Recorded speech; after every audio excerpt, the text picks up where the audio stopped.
دوستا سلام علیکم. از طرف ریڈر زون یک کتابی میله در هزاره تاون اسکولی تنظیم شروع شده بود. امروز آخرین روزی است. یک ریزه ویدیو برایشم جور مونم تاکه او آدما که در اینجا شرکت نتونسته از کدام مجبوری از راه دوری زی وجه دیگه اونا در ذریعه زی ویدیو لطفاندوشونه اور شوق پیدا کنه در کتاب خواندو.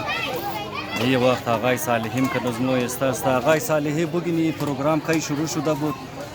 سلام علیکم در تمام بینندگان عزیز شما. تشکر آقای انچنگیزی که شما آمده این برنامه را کوریج کرده این. واقعا بسیار خوب پیغام است.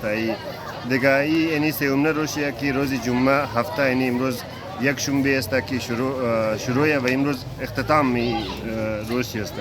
شاید ساعت 6 بجه 7 بجه اختتامی برنامه خرینا بگیره. دیگه من از مختلف بوک استال است و مختلف فرهنگی استالای دیگه مثل یک استال دیگه دارن بوکو استودیو که اونا 2D آرتس جور منه. یعنی من پاکستان یک از نایاب آرتس است. یک نایاب آقای میدیگن است.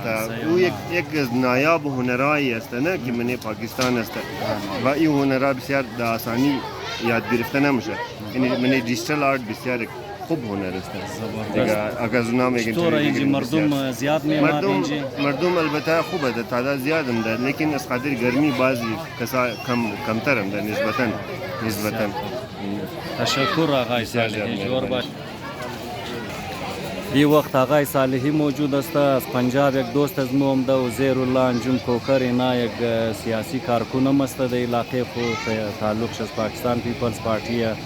اینا بسیار شوق داره در کتاب و غیره. ایتیم الینا خواهر ازمو ایتیم که ازمو موجود است. از الینا خواهر پرسان منی الینا دادا اینجا چی پروگرام داشتین شما؟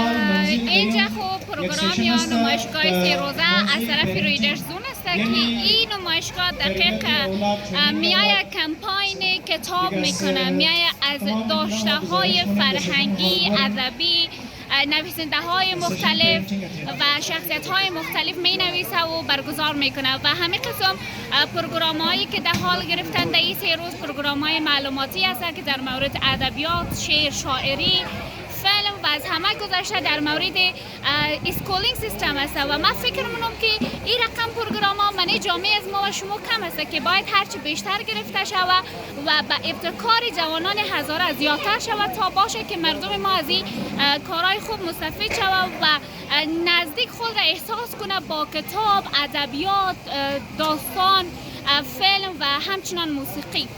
بسیار تشکر الینا دادا. بسیار تفصیل اینا گپ زدن در زی سلسله. باز اینا یک پابندی هم بلیم لگید گفت ویدیو بند کو شما اجازت نیست خلاصه بند مونم کتاب نخورم.